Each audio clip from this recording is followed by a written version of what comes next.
I'm Jalon Walker, and you're listening to the Atlanta Falcons podcast. There you go. We're going to clip that for Cool. sure. Let's do it. I like it. It's going to lead every single podcast. It's just going to be like a button that I press. I'm Jalon Walker, and you're listening. and you're listening to the Atlanta Falcons podcast. Yeah. Jalon Walker, welcome to the podcast. Man, appreciate you having me. Oh, I'm so excited that you're here. Yeah. Fellow dog. Most Fellow definitely. dog. How about them? How about them dogs? Most definitely. First things first, what's your favorite part about Athens? Right. Athens. number Yeah. Athens is like own place. It's not. You can't compare it to nowhere else. No. I don't really know. There's so much to do in Athens. Like people's like Athens so boring. Like no, it's not. They're not doing Athens the right way. They're not. There's so much to do in Athens that people just don't realize what you can do. But I enjoyed the whole city of Athens. Yeah. It's nice. Yeah. Well, it was funny because so when our scouting department, all the guys went to Athens for Georgia's pro day, which Right. I know you didn't work out, Correct. but you were there and they met with you and everything. And they came back later that afternoon. Right. And I was mad because I didn't go because it was the first day of free agency. Okay. So I was needed here. Yep. And Raheem was walking down the hall and I was like, how was God's country? And he was like, why didn't you come with us? And I was like, because y'all were making moves and I needed to be here. Right. I was like, I would have. And he was like, we sent about everybody over there. Yeah. And I was like, next time I'll be there. A free trip to Athens? Most definitely. Yeah. So I do want to start though at that pro day. Yep. Because, obviously it didn't work out, but you spoke to the media that day. Correct. And my girl, Maria Martin from 11 Alive, asked you specifically about the Falcons. And your face lit up when she was asking about Jeff Ulbrich. And I can't remember exactly kind of what you said, but you used the word visionary and you used kind of the words of like connection and how connected you felt to that staff already. And this is back in March. What was that initial connection like with this coaching staff, with Raheem, with Terry, and with Jeff Ulbrich? We hit it off from the jump. It was just from the combine. Walking into the room, the combine's supposed to be everybody's stressed out. It's intense. It's a job interview, and it's constant meetings. But when I walked into the Falcons meeting, I kid you not, I felt so comfortable. I felt like free. I felt good, and everybody in the room was in good energy and good spirits as well. And of course, the pro day, of course, I got to take my time and speak with Terry then, and then of course Coach Morris, and then sitting there, and then of course having my own workout. I didn't get to see them, but there was guys there, and of course coming to the local day, having my opportunity to speak with Terry and everybody on the staff, Coach Brick and Coach Morris as well. Like those guys. My relationship with them is great. We hit it off, and I just feel like I'm really comfortable with them. I'm excited as that visionary piece of what they were going to do here at the Falcons. I was talking a little bit with Jeff Ulbrich last night. We're recording this the day after the Atlanta Falcons took you number 15 overall. Correct. And he was talking about his level of excitement. And there was something that he said that I thought was so interesting where he was explaining, I was like, Jalon has such a versatile skill set. That's all anybody talks about with him. But as a defensive coordinator, like, how do you handle that? Because sometimes it can maybe be too much where you want to do too much with a guy. And he said something, he was like, I want to find him a home in this defense. Right. I'm curious kind of when you hear a defensive coordinator say that, what does that make you think? I'm excited just for the opportunity. We're going to figure it out, and once we do, we're going to hit the ground running, and it's just going to be what it is. And of course, I'm going to put my all into it, and I got a great text from Coach Brick last night. It was great. I'm just excited to work with him. Yeah. So I want to talk to you a little bit about yourself and your family. Yep. So I am a coach's kid. Okay. You're a coach's kid. Yep. And I feel like we are a very specific breed of person. Yes. We've been through a lot. We've seen some things. We've probably gotten hit on the sideline a few too many times, and that's why we're in the positions that we're in. But your dad, I think, had, just from what I've read, had such an influence on you and your younger brother. Correct. But there was this quote that I saw of you that you said that he let you fall in love with football in your own time and in your own way. Right. How much did that mean to you now looking back as an adult about to embark on your NFL journey? It means a lot just because I've seen coaches' kids get forced into playing their sport and them falling out of love with it at an age where they're just like, man, I just don't want to do this anymore. Like I was forced into it. Like I really just don't enjoy it. I think for me, I was around my dad's locker room, the building, his office, and I'm just walking around, just enjoying myself. I'm enjoying myself, like getting to know the teammates, his players, and his coaches, and their kids. Like that was great for me. And then of course when I was like, man, I want to go play football, he was fired up. Like I always knew football would come around for me, but I was just like, I'll just do it when it's the perfect time. And of course, I went to a private middle school, so my first time playing organized football was AAU football. So it was like travel ball and things like that. But to this day, like I appreciate it so much because we only talk about football when I want to talk about football. Like he's my dad first, and he makes that the forefront of our relationship. Do you have any memories of kind of being the quintessential coach's kid? I know I do. I didn't get into a lot of trouble, but I was always on like the mats, like the dummy mats. Yeah. And my dad would be like, we need to use these. Get off of them. Right. So I wasn't the problem child. Was it your little brother? It was my little brother. Okay. So he would play pranks on the players. He would go run, tag, go hit him and then run away real quick, like things like that. But like now he's a DB, right? So that kind of tracks with how he plays probably now. He's good at it. So I mean, it all works out in his favor. But like having that being around the building was pretty cool for me, and just those memories of just sitting in my dad's office and just sitting there watching him work and just being around the building, just going in all the meeting spaces and going in this place, going into the weight room, just being there to have free roam. It was pretty cool. When I was doing some research, your dad was actually a pretty good football player himself. He was pretty good. He's a pretty good dude. Yeah. Have you watched film of him from his playing days? I haven't watched film. I haven't seen any film. Okay. But I'm trying to think, like, is there film out there that we could procure for you to watch? I've seen his Hall of Fame plaque. Okay. I've seen all the records. I was telling somebody, I was showing my friends, I was calling all the guys I was training with yesterday, like man, like today's the day, like here we go, and I'm just catching up with them, and I showed them my dad's Hall of Fame plaque, and they're like, my dad still has 2 school records, a main record of 25 tackles in one game. Crazy. Bananas. 11 fumble recoveries.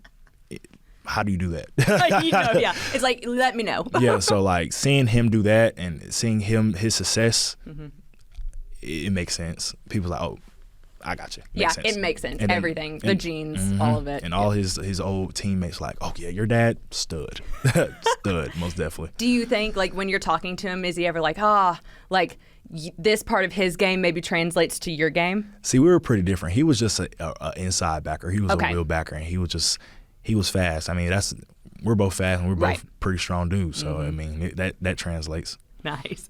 I love it. So I was actually looking at some different parts of your life story, and sometimes a segment that we do on this podcast is a segment of kind of like it's called Explain Yourself. Okay. So this segment of Explain Yourself, Jalon Walker, I need to know if this is true or not. Okay. Explain yourself. I've seen that you played the Tin Man in the Wizard of Oz production of your middle school. Correct. This is correct. This is correct. How? Tell me all of the things about this. So I have a musical background. Yes, you do. My family sings. Great singers, and then of course I got that gene as well. And I've been singing since I was younger. Sang at minor league baseball game, college basketball, college football games. Like it was fun. Were you in your church's choir? I was. I was in a group of 100 men choir as well. Okay. And yeah, I grew up singing and being around my aunts and watching them sing. Like it was just in me. And of course, like the middle school play, like of course I wanted to be the Tin Man. Of course. And I did that role, and of course, like I knew this was coming because all of yesterday, like I'm getting texts like congratulations, and then there's like my teammates like, bro, you played the Tin Man? You were the Tin Man? I'm like, no, it came out. Yeah. But I mean, I embraced it. I enjoyed it. It was great. Good memories, though. Good memories. Do you have, can you give me a line? If I only had a heart. Yeah. That's the main line. That is the main line. And you say it over and over again. And over again. That is my line. And then I want to throw this out. My brother was actually one of the was he a chipmunk or not a chipmunk? The where are they? The monkeys the three candy. The Lollipop Guild. Boom. He was part of Lollipop. Yeah, we represent. Yeah, he was one of them. So like, no, that's I got funnier. it out there now, and I'm not the only one that has a theater background as well. So I'm just putting that out there. So if anybody wants to, throw some shade, my brother was in it as well. Being in the Lollipop Guild versus being the Tin Man. Yeah. Very different. Night and day. Night and day. No, that's so good. So that was a that just made me laugh. I love that so much. Do you think that as someone who is also I was in a girls' choir, singing was a big part of my background as well, my life. What is it about music that you just vibe with? Like, what about it is it? I honestly think it's like an innate thing that you have in you. It's refreshing. Like, it's something that you can do all the time. You can do anything. You can listen to music and do anything. You can walk, listen to music. You can talk, listen to music. Ride in your car. You can do everything, listen to music. And it's just refreshing, and just the different genres, and it goes by your moods, and you got your different artists. It's like what you prefer. But like you get a different taste from everyone. Do you have a favorite performance that you've ever done? Because I know a lot of national anthems. Correct. Right. Okay, my favorite national anthem I've sang was in middle school. Okay. It was Talent Show. Ooh. Yes. But I have a favorite performance in the 100-Man choir when I was younger. I was singing a song that my aunt who passed away, that was her song. That was like her main song that she sang. Yeah. And it was like, let me sing it. And it turned out pretty good. It was pretty nice. Brought the house down, I'm sure. Most definitely. Yeah. Most definitely. Oh, I love that. That's so sweet. So I also know that, singing, but I think your voice is perfect for podcasting. And I say that because I actually saw your SEC commercial that played all the time that you did the voiceover for. Right. Please tell me how you got asked to do that. Like, how did that come about? So I was on the SEC Leadership Council board, and then sitting there, knowing their staff and things like that. And of course, one day, my guy John Sullen hits me up. He's like, "Hey man, like, I want you to just try it." And he sent me the audition, and it happened. And then I was sitting there saying the voiceover for "It Just Means More" for the game, and it came on like before the game, during the game. Like, I'm sitting there. I remember was at my sophomore year. I think it was my sophomore year. We were in Auburn, and I'm walking out, and it's like, you heard your voice. I heard my voice. I'm like, whoa. And then I seen everything. I'm like, dang, that's pretty cool. And like watching like games. I think we had like a noon kick one day, and like it was like a SC game in the night, and I'm just watching it. Boom. It Just Means More pops up again. I'm like, man, that's pretty cool. And then the year after that, I have the opportunity to do the second one. Right. Pretty cool. And then it's been going from there. Like, I've had some more. I recently did a hype video for Chick-fil-A for their convention. Cool. For announcing Coach Smart as the speaker. So it's been a little side gig, and I enjoy it. Like, I actually find some entertainment and passion for it. Okay, can you give me your best? Let's see. I want to give you like a line can you do like, "I'm Jalon Walker and you're listening to the Atlanta Falcons podcast network." Okay, what's like the? Okay, I think maybe let's do something powerful. Okay. Let's really get in there. So, I'm Jalon Walker. Yes, and you're listening to the Atlanta Falcons podcast network. I'm Jalon Walker and you're listening to the Atlanta Falcons podcast. There you go. We're going to clip that. For sure. Let's do it. I like it. It's going to lead every single podcast. It's just going to be like a button that I press. I'm Jalon Walker. And you're listening. And you're listening to the Atlanta Falcons podcast. Yeah, that's pretty cool. Oh, I love it. Okay, so we need to wrap up because you need to go meet with coaches. You need to go have some talks, like all those things. You got to get back to your family. I know they're running around here too. Somewhere. But before I let you go, I have to do this one final game with you that I do with every player. It's how we end every show. It's a rapid fire question. Let's do it. Question number 1. Are you ready? Ready. What is your favorite play of your career? And this can be Little League. It can be high school. It can be college. I think it is actually the first. It's out of the first game at Clemson. Okay. We were playing in the Benz, and I had set the edge. Dude was holding me, and then I still made a tackle, and then like I completely like lost my mind. Like I just I don't blacked out. I black out playing, but like at that point, like I completely don't remember doing nothing. I was sitting there watching the play afterwards. I'm like, that was pretty cool. You're like, so that was probably one of my favorite plays. That's a good one. That's a good like welcome to Georgia football moment. Let's go. Yeah. Like this is the first game of the year. Like this is how the season's gonna be. We're setting the tone. Yep. Setting the tone early. Most definitely. I think I was actually at that game. Man. Yeah. That's pretty hype. Yeah. So, okay, that's question number 1. Question number 2, who is your favorite athlete regardless of sport? I like LeBron. Of course, you have to like LeBron. It's LeBron James. It's LeBron James. A good one. Okay, this one's my favorite. What is your favorite Kirbyism?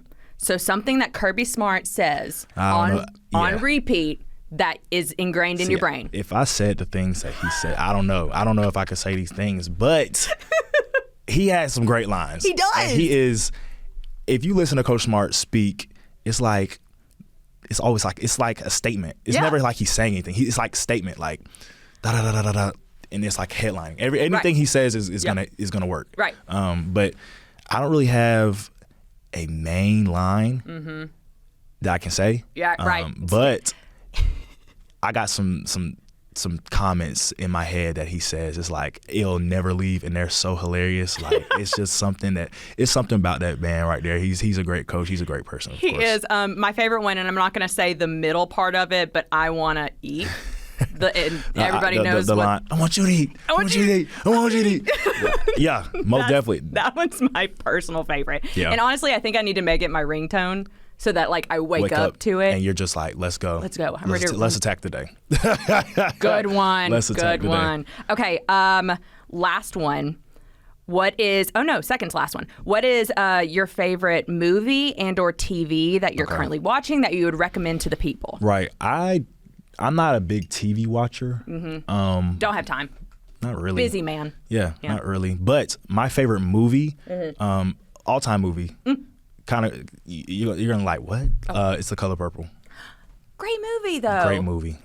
I could watch that movie 100 times in a day. Is Cynthia Erivo in it? Not the original one. Oh, okay. Not the new one was good as well. Right, but the OG one. The OG one, I could sit there and I'm like, it never gets old. Okay, I love that. No, I think it's Halle Berry, or is one of the people. Bailey. Halle Bailey. She's in the first. She's in the second one. Yeah, that's right. Okay, I'm on track. Yeah, I got it. Love it.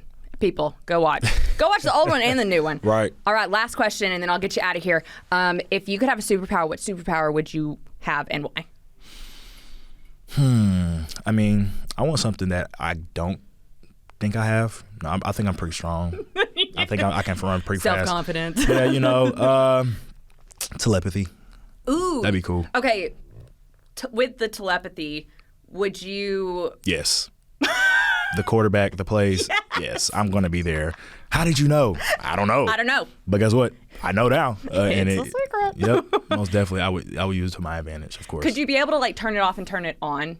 Yeah, because sometimes it can get kind of crazy. Right. Sometimes I just don't want to.